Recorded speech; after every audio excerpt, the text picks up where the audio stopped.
The pregnancy test was still in my hand when I heard them planning my destruction. 2 pink lines. Positive. After 3 years of trying, 3 rounds of IVF, and countless negative tests that had shattered my heart into smaller pieces each time, I was finally pregnant. Oh, I was standing in the master bathroom of our home in Scottsdale, Arizona, tears of joy streaming down my face, when I heard the front door open and voices drift up from the foyer below. I wasn't supposed to be home. That's what saved me and my baby. My doctor's appointment had been rescheduled from 2:00 p.m. to 9:00 a.m. due to a last-minute cancellation, which meant instead of being at the fertility clinic crying into a paper gown, I was standing in my own bathroom at 11:47 a.m. on a Wednesday morning, holding proof that my deepest wish had finally come true. I was about to run downstairs and share the miraculous news with whoever had come in. Probably my husband Jonathan returning early from his business trip, or maybe our housekeeper Rosa, when I heard her voice. My mother-in-law, Patricia Whitmore, is she gone? Patricia's voice was sharp, commanding, the same tone she'd used to dismiss waiters and intimidate charity committee members for the past 40 years. Her car's not in the garage, Jonathan replied. My husband. The man I'd loved since we met at a marketing conference in San Diego 7 years ago. The man who'd held my hand through every negative pregnancy test, every hormone injection, every devastating disappointment. She won't be back until at least 4. The fertility clinic appointments always run long. Good. Patricia's heels clicked on the marble floor. Then we have plenty of time to discuss the situation. The situation, my stomach, which moments ago had been fluttering with joy, now clenched with dread. Mother, we've discussed this 100 times, and 100 times you've been too weak to act, Patricia snapped. 3 years of marriage, Jonathan. 3 years and she still hasn't produced an heir. The Whitmore family doesn't tolerate failure. I pressed my back against the bathroom wall, my hand instinctively moving to my still flat stomach. An heir, not a child, not a grandchild, an heir. Like we were medieval royalty instead of a wealthy Arizona family with real estate holdings. The doctors say there's still hope. Hope doesn't continue our legacy. Hope doesn't secure our assets. Hope doesn't give me a grandchild I can actually present to society. Patricia's voice dripped with contempt. But Megan can. Megan, the name hit me like a physical blow. Megan Ashford was Jonathan's executive assistant. Blonde, 26, with legs that went on forever and a laugh that seemed to appear whenever Jonathan was nearby.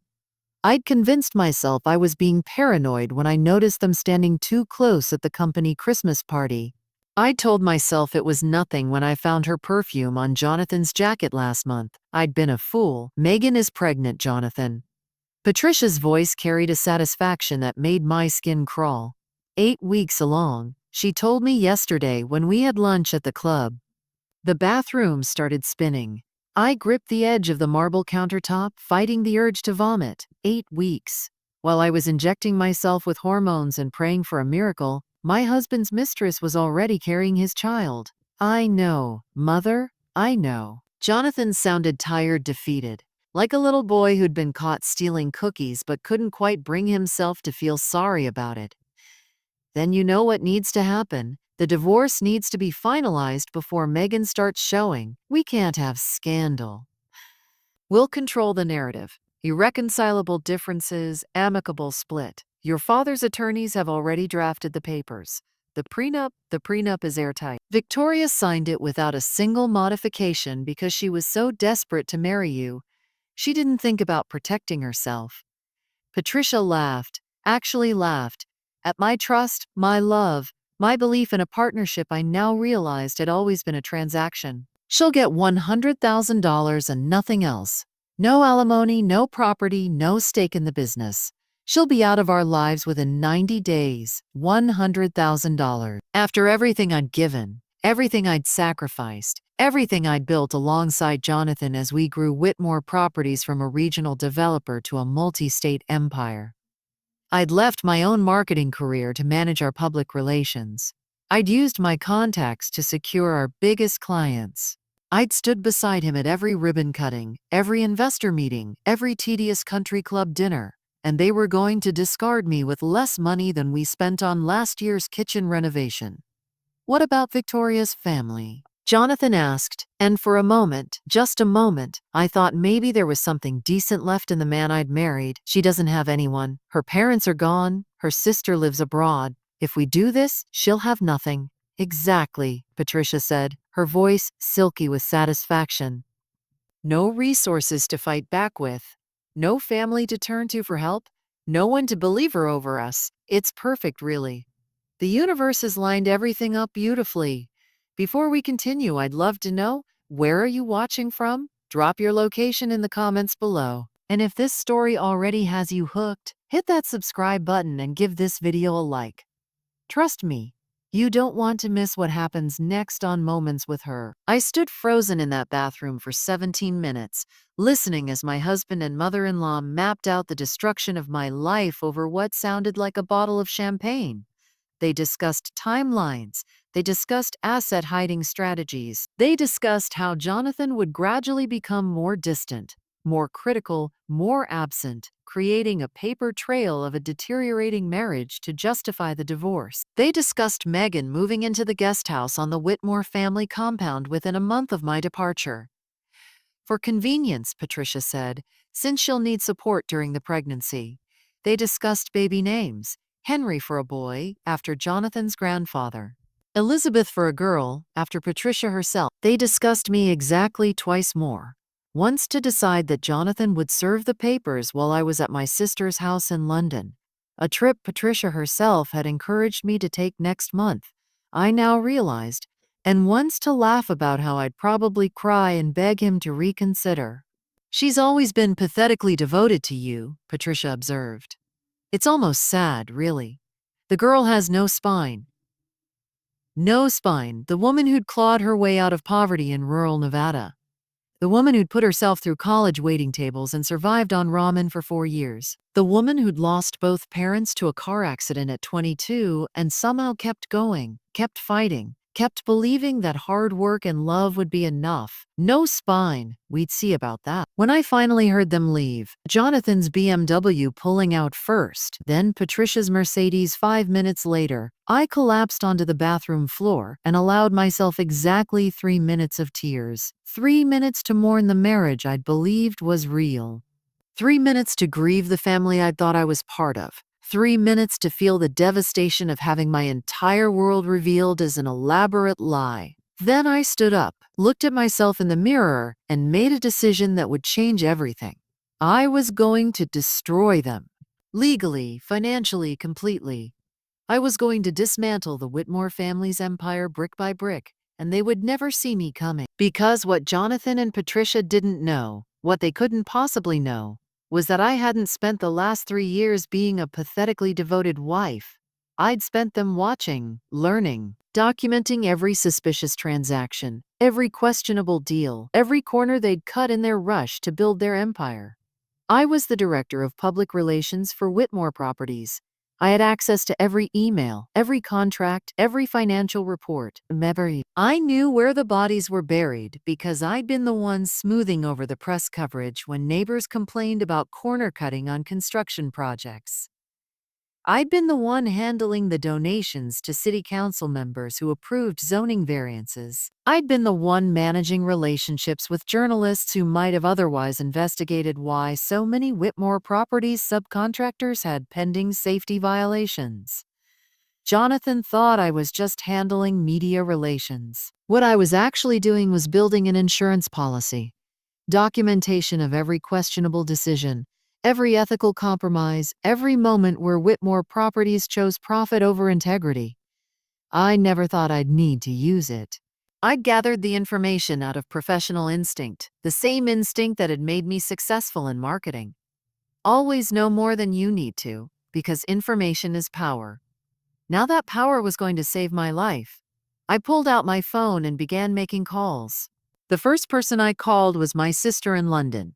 Emma was a corporate attorney who specialized in international asset protection. Ironic, given that she'd be helping me attack the very protections the Whitmores had built. "Vic, what's wrong? You sound..."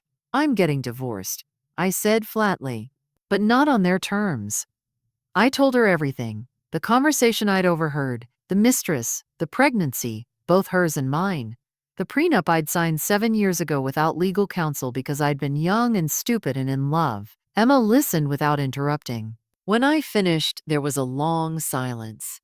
The prenup might not be as ironclad as they think, she said finally. You signed without independent legal representation. That's grounds for challenge right there. And if you can prove fraudulent inducement or material changes in circumstances, I can prove a lot more than that. I walked to my home office and began pulling files from the locked cabinet behind my desk. The cabinet Jonathan didn't even know existed. I have documentation of potentially criminal activity, securities fraud, bribery of public officials, construction code violations that endangered workers, tax evasion through offshore accounts. Another long silence. Victoria, are you sure about this? If you go to war with the Whitmores, it needs to be total war. They have resources, they have connections, they'll fight back with everything they have. They're trying to throw me away like garbage after taking the best years of my life. They're replacing me with a 26-year-old who's been sleeping with my husband for God knows how long. They laughed about how pathetic I am. I looked down at the pregnancy test still clutched in my hand, and I'm pregnant with Jonathan's child, a child they don't even know exists. A child they'll never get to corrupt with their money and their cruelty. Vic, I'm not asking permission, Emma. I'm asking for help. I need the best divorce attorney in Arizona, the best forensic accountant you know, and I need them yesterday. Can you make that happen? I can be on a plane tomorrow. Good, and don't tell anyone, not a soul. As far as the Whitmores know, I'm still the pathetic, spineless wife with no idea what's about to hit her. You were never pathetic, Victoria. You were just trusting the wrong people. After I hung up with Emma, I spent the next 6 hours transforming from a grieving wife into a woman on a mission. I photographed every document in my files, uploaded them to encrypted cloud storage, and created backups on 3 separate drives that I hid in locations around the city. One in a safety deposit box, one with my doctor, one with the owner of my favorite coffee shop. A woman named Maria who'd become a friend over years of early morning lattes. Then I sat down at my computer and began the real work, mapping the Whitmore Empire's vulnerabilities. By 2:00 a.m., I had identified 17 separate potential violations of federal and state law: securities fraud through misrepresentation to investors, bribery of public officials in 3 Arizona counties, tax evasion totaling approximately $4.07 million over 5 years, environmental violations at 4 construction sites, worker safety violations that had resulted in 2 hospitalizations, incidents that had been quietly settled out of court with massive NDA. Most damning of all, I had evidence that Jonathan and Patricia had been systematically undervaluing properties to avoid capital gains taxes, then selling them through shell companies at their true market value. The scheme had netted them over $23 million in illegal profits. I also discovered something that made my blood run cold. Megan Ashford wasn't just Jonathan's mistress. She was the daughter of Richard Ashford, a major Whitmore Properties investor who'd put $15 million into their latest development project. Jonathan hadn't just cheated on me. He'd done it with the daughter of a man who could destroy the company if he found out how his investment was being handled. The web of lies was so elaborate, so interconnected, that I almost admired its complexity. Almost. At 3:00 a.m., I finally allowed myself to eat something, toast and tea, the only things my nervous stomach could handle. I sat at the kitchen island where Jonathan and I had shared hundreds of meals, and I thought about the woman I'd been that morning, the one holding a positive pregnancy test with tears of joy in her eyes. That woman was gone now. In her place was someone harder, sharper, more focused. Someone who understood that the people she'd trusted had been playing a game she hadn't even known existed. But now I knew the rules, and I was about to become the best player they'd ever seen. If you're as shocked as I was, go ahead and hit that like button right now, because the next part is going to blow your mind. The next 2 weeks were a masterclass in deception, mine. Every morning, I woke up beside the man who was planning to destroy my life, and I played the role of devoted wife flawlessly. I made his coffee. I asked about his day. I pretended not to notice when he took calls in the other room or came home smelling of Megan's perfume. You seem different lately, Jonathan observed one evening, looking up from his phone with something like suspicion in his eyes. Different how? I kept my voice light, my expression curious. I don't know, calmer maybe. More peaceful. I smiled, thinking about the forensic accountant Emma had connected me with, who was currently tracing $4.07 million through a maze of offshore accounts. I've been meditating. That app you recommended is really helping. That's great, honey. He went back to his phone, already dismissing me, already returning to whatever conversation he was having with Megan or Patricia or whoever else was helping coordinate my disposal. During the days while Jonathan was at work or at Megan's apartment or wherever he actually went when he said he was in meetings, I was building my case. Emma arrived from London 3 days after my discovery, and together we assembled a team that would have made a Fortune 500 company's legal department jealous. Marcus Chen was our lead divorce attorney, a 53-year-old partner at one of Phoenix's most prestigious firms who'd made his reputation dismantling complex financial arrangements in high-asset divorces. He charged $900 an hour and was worth every penny. The prenup is problematic, he told me during our first meeting, but not insurmountable. You signed without independent counsel. That's strike one. The document was presented to you less than 72 hours before the wedding. Strike two. And you were under significant emotional stress due to your father's recent death. Strike three. Can you get it thrown out entirely? Marcus smiled, the kind of smile that probably terrified opposing counsel. Better. I can argue that the prenup is unconscionable, given the changed circumstances of the marriage, specifically your husband's infidelity and hidden assets. Arizona courts don't look kindly on spouses who hide money while their partners sign away their rights in good faith. What about the fraud? Emma asked. The criminal activity Victoria documented, that's where things get interesting. Marcus leaned forward, his eyes sharp. If we can prove Jonathan and Patricia systematically deceived you during the marriage, hidden assets, hidden affairs, hidden criminal activity, we can argue that the entire prenuptial agreement was obtained through fraudulent inducement. That doesn't just void the prenup. It opens them up to civil damages for fraud and intentional infliction of emotional distress. I thought about Patricia laughing at my pathetic devotion. I thought about the dismissive way Jonathan had discussed discarding me like an inconvenient piece of furniture. I want damages, I said quietly. I want them to pay for what they've done. They will, Marcus assured me. But first, we need to be strategic. Let them file for divorce. Let them think they're in control. We'll use their arrogance against them.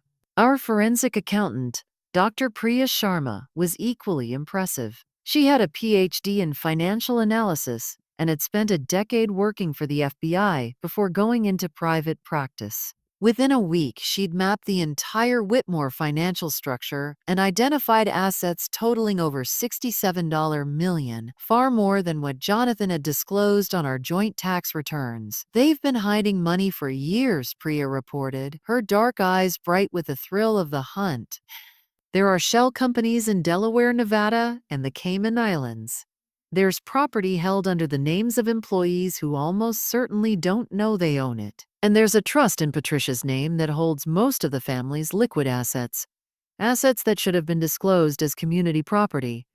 Can you trace it all? I already have. Priya smiled. The question is, what do you want to do with the information? What I wanted was for Jonathan and Patricia to experience the same terror I'd felt in that bathroom, holding a pregnancy test while my world collapsed around me. I wanted them to understand what it felt like to have everything taken away by people they trusted. But I was smart enough to know that revenge, served hot, usually burned the person serving it. Revenge served cold, strategically, methodically in the sterile environment of a courtroom. That was how you won. We wait, I said. We let them make the first move, and then we destroy them. The call came exactly when Patricia had planned, 2 weeks after my discovery, on a random Tuesday afternoon. Victoria, we need to talk. Jonathan's voice was heavy, weighted with manufactured sadness. can you come home early? There's something important we need to discuss.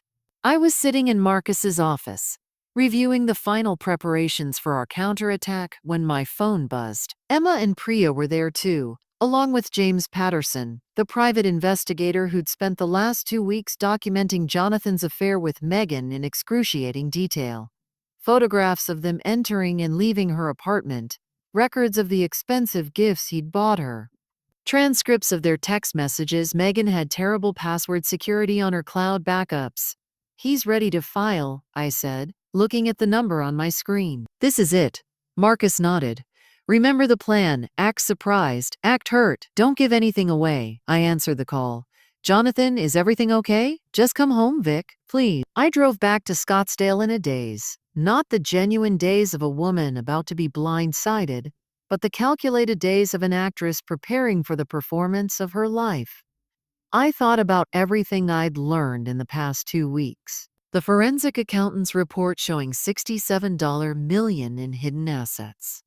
The private investigator's file documenting months of infidelity. The audio recordings of Jonathan and Patricia planning my disposal.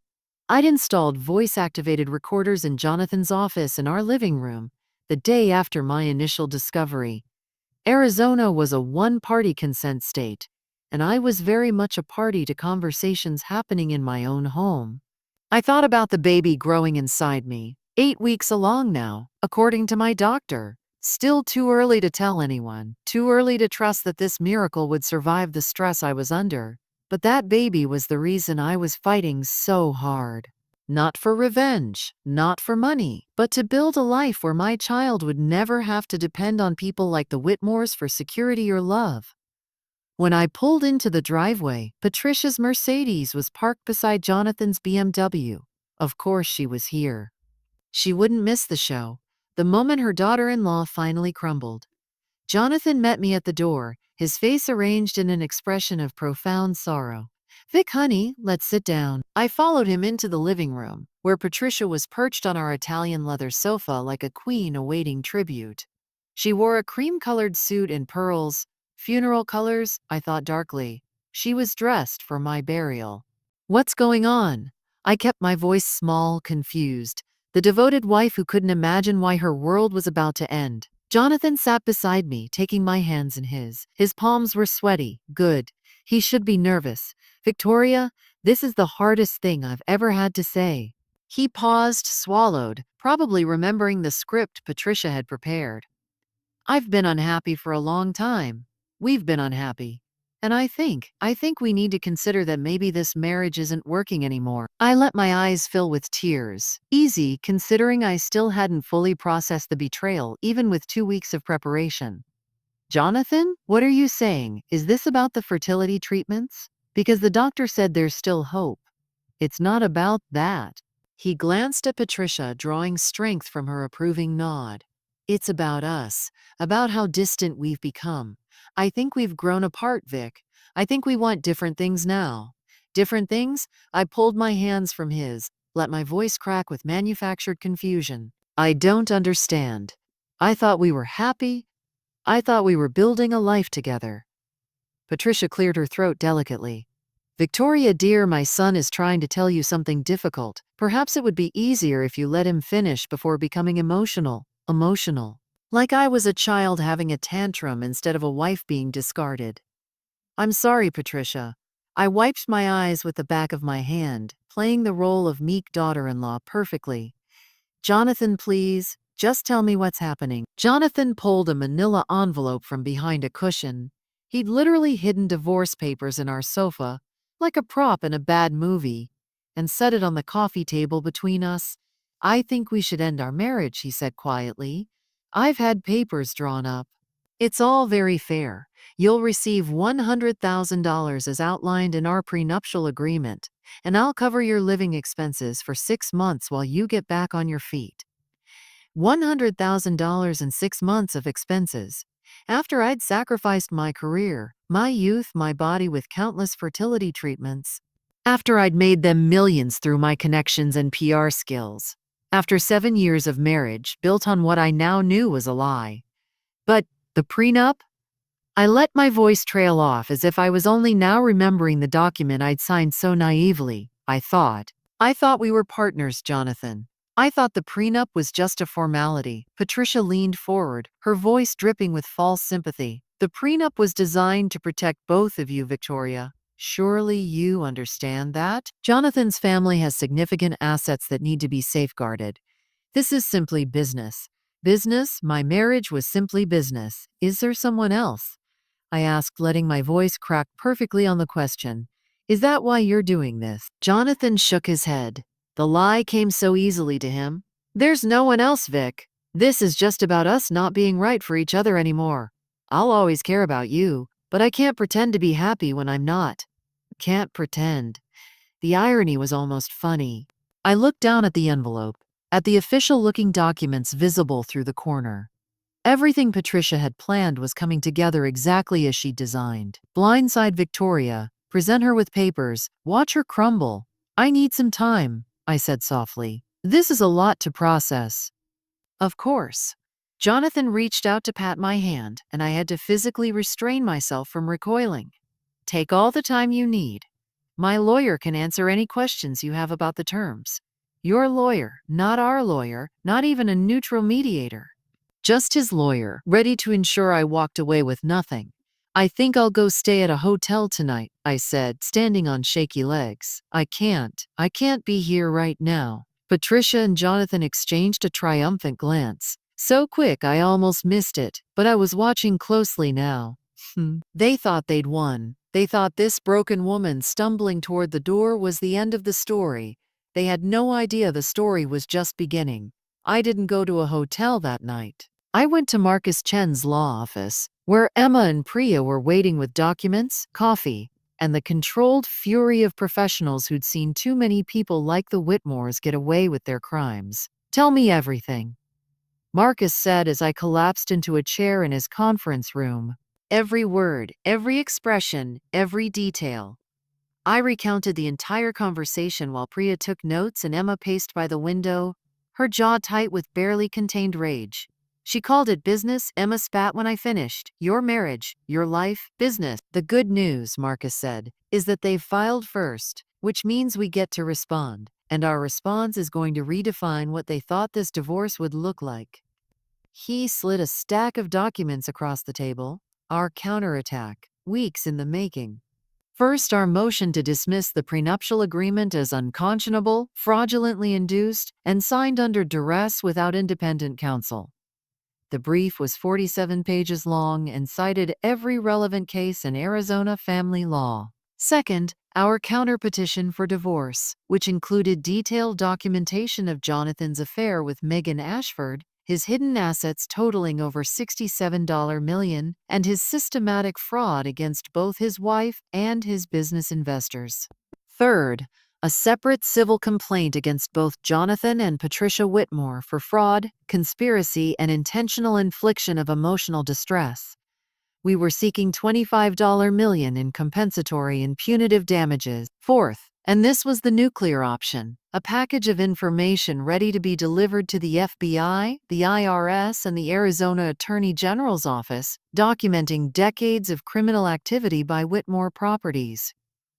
We won't file the criminal complaints unless they force our hand, Marcus explained. But they need to know we have this ammunition. It changes the entire calculation of whether to fight or settle. What about Megan's father, I asked. Richard Ashford, does he know about the affair? James Patterson, the private investigator, shook his head. No indication of it. Ashford is in Dubai right now, negotiating a new investment deal. He's completely in the dark about what his daughter's been doing. Keep it that way for now, Marcus advised, but document everything. If we need to, we can use that information to pressure Jonathan's business relationships. I looked at the mountain of evidence we'd assembled, the legal firepower we were about to unleash, and I felt something I hadn't felt since that bathroom floor. Hope. There's one more thing, I said quietly. Something I haven't told any of you. Everyone looked at me. I'm pregnant. I let the words hang in the air. 8 weeks. I found out the same day I overheard them planning my divorce. Emma's face crumpled. Oh, Vic. Jonathan doesn't know. Neither does Patricia, and I want to keep it that way until we're ready to use it. Marcus leaned back in his chair, processing this new information. A child changes everything. Arizona courts prioritize the best interests of children in custody matters. If you can demonstrate that Jonathan planned to abandon you, and by extension, his child, while hiding assets and conducting an affair, any judge in the state is going to look at him very differently. The timing of Megan's pregnancy is also relevant, Priya added. If we can prove that Jonathan was trying to have children with his mistress while simultaneously hiding assets from his wife during fertility treatments, that's evidence of planning and premeditation. It destroys any argument that this was a spontaneous decision based on a deteriorating marriage. I thought about the irony. After years of trying, both Megan and I were pregnant at the same time, both carrying Jonathan's children, both pawns in different versions of his plans. But I refused to be a pawn anymore. I was done being moved around someone else's board. File everything tomorrow, I said. Let's show them who they're really dealing with. The next part is where it all comes together. Patricia thinks she's won. Jonathan thinks he's getting away with everything, and they have no idea what's about to hit them. The Whitmore family's response to our counter-petition was everything I'd hoped for and more. Jonathan's lawyer, a slick corporate attorney named Bernard Walsh, who specialized in protecting wealthy clients from the consequences of their actions, called Marcus 3 days after we filed. "What is this?" Walsh demanded, his voice audible through Marcus's speakerphone as I sat across the desk. "You're filing criminal allegations in a divorce proceeding? You're threatening my client with federal investigation? This is harassment. This is extortion." "It's documentation of facts," Marcus replied calmly. "Your client has hidden over $67 million in assets that should have been disclosed in the divorce proceedings. Your client has conducted a multi-year affair while his wife underwent fertility treatments. Your client's family business has engaged in systematic fraud, bribery, and tax evasion for nearly 2 decades. My client isn't harassing anyone. She's protecting herself from people who tried to steal her life." The prenup is ironclad. The prenup was signed without independent counsel, presented 72 hours before the wedding to a woman grieving her recently deceased father, and premised on fraudulent representations about your client's assets and fidelity. I look forward to arguing its unconscionability before Judge Martinez, who, as you may recall, wrote the leading opinion on fraudulent inducement in marital agreements in this state. Silence on the other end of the line. What does your client want? Walsh finally asked, his voice notably less confident. "Justice," Marcus said simply, "and will accept nothing less." 2 weeks later, we received our first indication that the Whitmores were panicking. Patricia called me directly. I was sitting in my temporary apartment, a lovely 2-bedroom in Temp that I'd rented with my own savings, when my phone rang with her number. I let it ring 4 times before answering. "Patricia, this is a surprise. Victoria, we need to talk." Woman to woman. Her voice was warm, concerned, completely fake. "I think there's been a terrible misunderstanding about what's happening." "A misunderstanding?" I kept my voice neutral. "Your son served me with divorce papers designed to leave me with nothing while hiding $67 million in assets. His mistress is pregnant with his child." Where exactly is the misunderstanding?" Silence, then more carefully. "I don't know where you got your information, but I think you've been misled about certain aspects of the situation." "Really?" "Because I have audio recordings of you and Jonathan in our home, discussing how I was pathetically devoted and wouldn't see this coming. I have documentation of the shell companies you used to hide assets. I have photographs of Jonathan entering and leaving Megan Ashford's apartment. Would you like me to continue?" The silence stretched longer this time. "What do you want, Victoria?" Patricia's voice had lost its warmth. Now it was cold, calculating, the voice of a woman who wasn't used to being outmaneuvered. "I want what I'm legally entitled to. Half of the marital assets, the real marital assets, not the crumbs you tried to throw me. I want full custody of any children from this marriage. I want Jonathan to publicly acknowledge his affairs and his fraud. And I want you to stay away from me and my child for the rest of your life." "Your child?" Patricia's confusion was evident. Victoria, I don't. Goodbye, Patricia. My lawyer will be in touch. I hung up before she could respond, my heart pounding but my hands steady. For the first time in my marriage, I'd spoken to Patricia Whitmore as an equal. No, as a superior. As someone who held all the cards and wasn't afraid to play them. It felt incredible. The deposition was scheduled for a Monday morning in late April. Marcus had subpoenaed Jonathan, Patricia, and Megan Ashford to testify separately, ensuring they couldn't coordinate their stories in real time. Jonathan went first. He arrived in a $3,000 suit with Bernard Walsh at his side, still projecting the confident assurance of a man who'd never faced real consequences for his actions. That confidence lasted approximately 17 minutes. Marcus began with simple questions: timeline of the marriage, financial arrangements, division of responsibilities. Jonathan answered smoothly, spinning the narrative he and his mother had constructed. A marriage that had slowly deteriorated, a wife who'd become distant and focused on her career, a mutual recognition that things weren't working. Then Marcus introduced Exhibit A.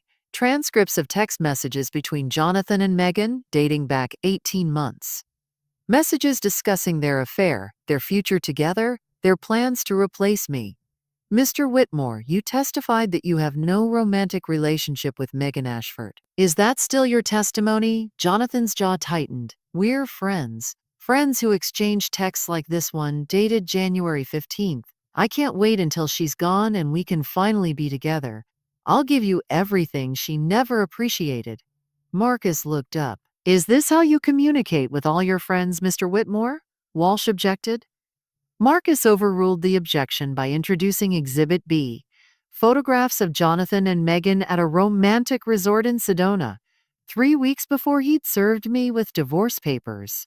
Are these also examples of your friendship? Jonathan's face was turning red. This is harassment. This is documented evidence of your adultery, Mr. Whitmore. And here's Exhibit C, financial records showing that you've paid $47,000 toward Megan Ashford's living expenses over the past year. Rent, utilities, gifts, travel. Would you characterize this as how you normally support your friends? By the end of the first hour, Jonathan's confident facade had crumbled completely. By the end of the third hour, he'd admitted to the affair, admitted to hiding assets, and admitted that the divorce had been planned months in advance with the explicit goal of leaving me with as little as possible. Patricia's deposition was even more satisfying. She arrived in full battle regalia, designer suit, perfect makeup, the expression of a woman who'd never lost a fight in her life. But Marcus had prepared for her too. Mrs. Whitmore, you testified that you had no knowledge of your son's extramarital affair. Is that correct? That's correct. Then can you explain this audio recording from your son's home office dated February 7th of this year?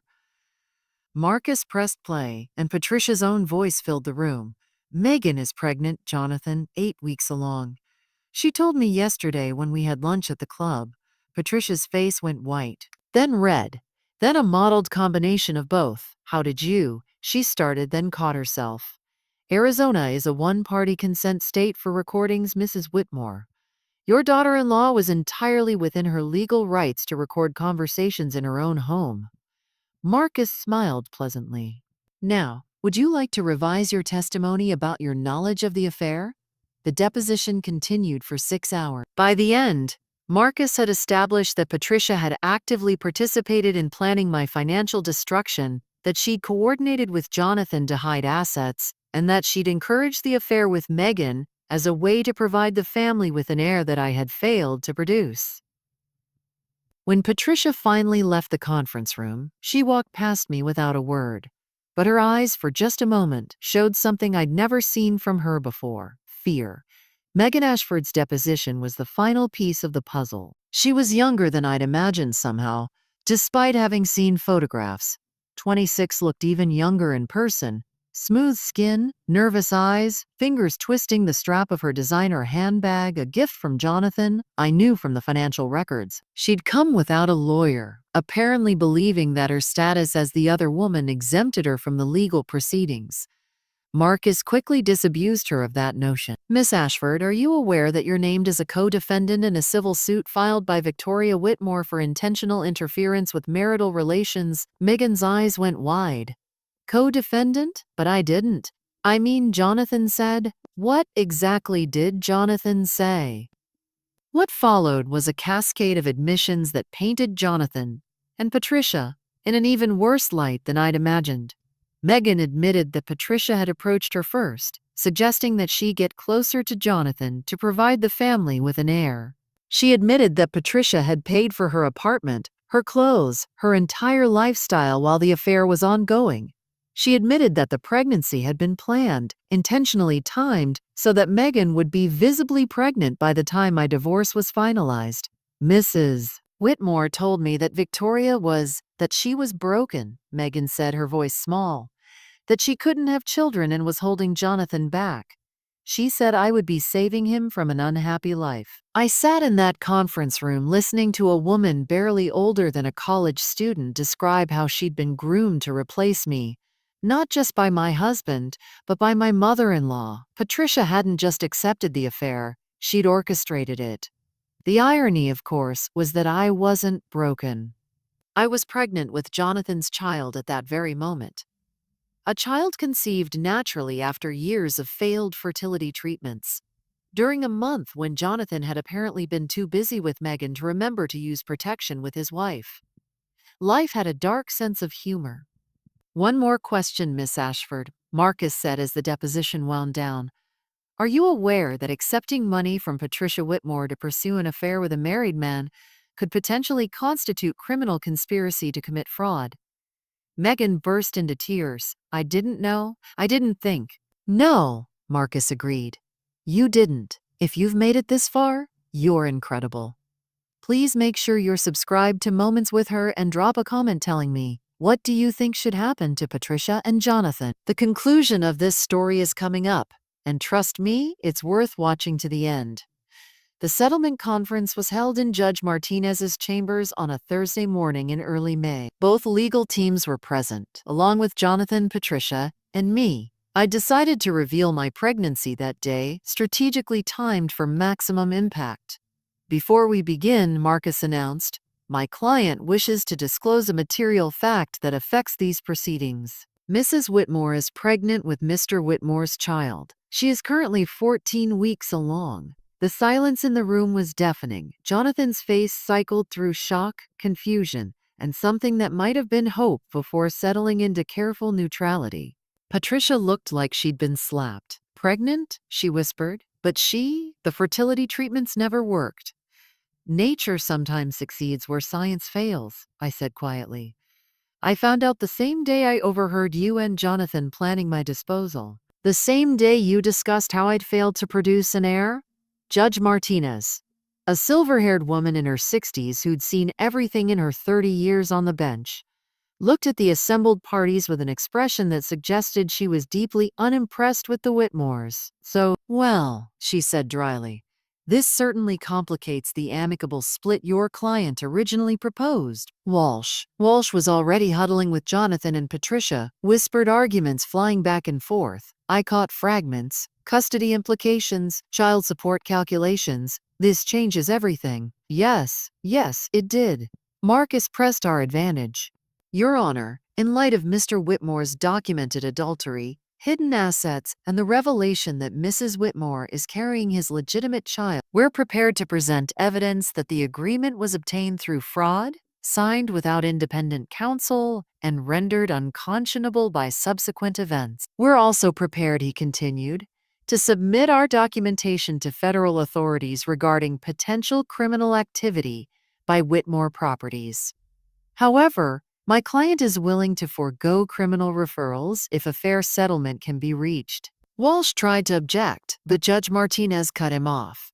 I've reviewed the documentation submitted by both parties, Mr. Walsh. Frankly, I'm surprised your clients haven't already been indicted, she turned to me. Mrs. Whitmore, what are you seeking?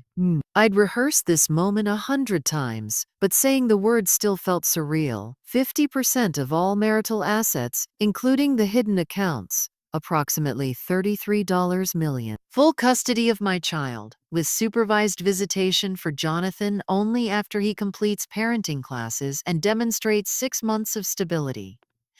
A public apology from both Jonathan and Patricia, acknowledging their wrongdoing, and a permanent restraining order against Patricia Whitmore. I don't want her anywhere near my child. This is outrageous, Patricia started. Mrs. Whitmore, you'll have a chance to respond, Judge Martinez said sharply. But I'll warn you now. Everything I've seen in these documents suggests that your behavior has been calculating, cruel, and potentially criminal. I suggest you approach these negotiations with humility. Patricia's mouth snapped shut. The negotiations continued for 7 hours. Walsh argued, pleaded, and threatened. Marcus countered every point with documented evidence of the Whitmores' wrongdoing. Judge Martinez watched it all with the patience of someone who knew exactly how this story would end. By 5:00 p.m., we had a settlement. I would receive $35 million, slightly more than half of the documented assets, as compensation for the emotional distress of the hidden affair. I would have full custody of my child, with Jonathan granted supervised visitation twice per month pending completion of a court-approved parenting program. The prenuptial agreement was voided entirely, with both Jonathan and Patricia admitting in writing that it had been obtained through fraudulent representations. And Patricia Whitmore was permanently banned from having any contact with me or my child. If she violated the order, she would face immediate arrest. As we left the courthouse, Patricia grabbed my arm in the hallway. Her grip was strong, her manicured nails digging into my skin. You think you've won, she hissed, her voice low enough that only I could hear. But you'll never be one of us. You'll never belong in this family. I pulled my arm free and looked her directly in the eyes, something I'd never had the courage to do before. You're right, I said calmly. I don't belong in your family. I belong in my own family. One built on love and honesty instead of manipulation and cruelty. And my child will never know what it's like to be raised by people who treat human beings as assets to be managed. I walked away without looking back. Jonathan was sentenced to 18 months of probation for financial crimes. The federal prosecutors had agreed to a plea deal in exchange for his full cooperation in an investigation into larger real estate fraud in Arizona. He was also required to pay $12 million in restitution to the investors he defrauded. Megan Ashford gave birth to a daughter 3 months after our divorce was finalized. Jonathan saw her on weekends, alternating between guilt over abandoning one child and resentment over losing access to another. Last I heard, he and Megan had split up.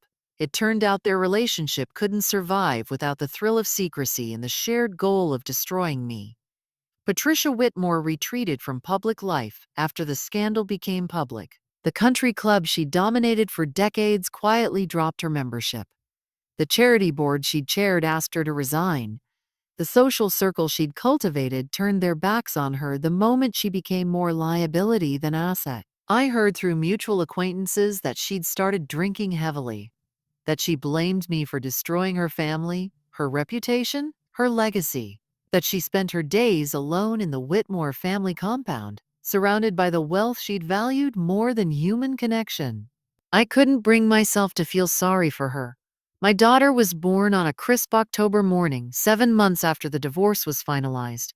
I named her Grace, because that's what had gotten me through the darkest moments of the previous year.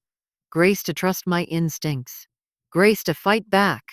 Grace to fight back. Grace to build something better. Emma flew in from London for the birth and stayed for 3 months, helping me navigate single motherhood. Sarah came from Seattle every month with gifts and advice and the kind of friendship that had sustained me through every crisis. And Victoria Whitmore, though I started using my maiden name again, Morrison, became someone new, someone stronger, wiser, and unshakable. 2 years after Grace was born, I was invited to speak at a conference for women in business. The topic was navigating betrayal, protecting yourself professionally and personally. I almost declined. Public speaking about my personal life still felt exposing, but Emma convinced me that my story could help others. So I stood on that stage in front of 400 women and told them everything: the discovery, the betrayal, the fight, and the victory. Not all the details, but enough to paint the picture of a woman who'd refused to be erased. I was supposed to be the victim in this story, I concluded. I was supposed to crumble when they served me divorce papers. I was supposed to accept the scraps they offered and fade quietly away, but I had something they didn't count on. I had skills they dismissed as irrelevant. I had intelligence they'd underestimated. And I had the strength to fight for myself when everyone expected me to surrender. The applause was thunderous. Afterward, women approached me with their own stories of betrayals survived, of fights won, of lives rebuilt from ashes. One woman, tears streaming down her face, thanked me for showing her that standing up for yourself wasn't just possible, but necessary. I've been in a marriage like yours for 12 years, she said. I've known he was cheating, known he was hiding money, but I was too scared to fight. Hearing your story, it made me realize I'm not trapped. I have options. I squeezed her hand. You have more options than you know, and you're stronger than you think. That's what I want you to take from this story if you've watched this far. Not that justice always prevails, because it doesn't always.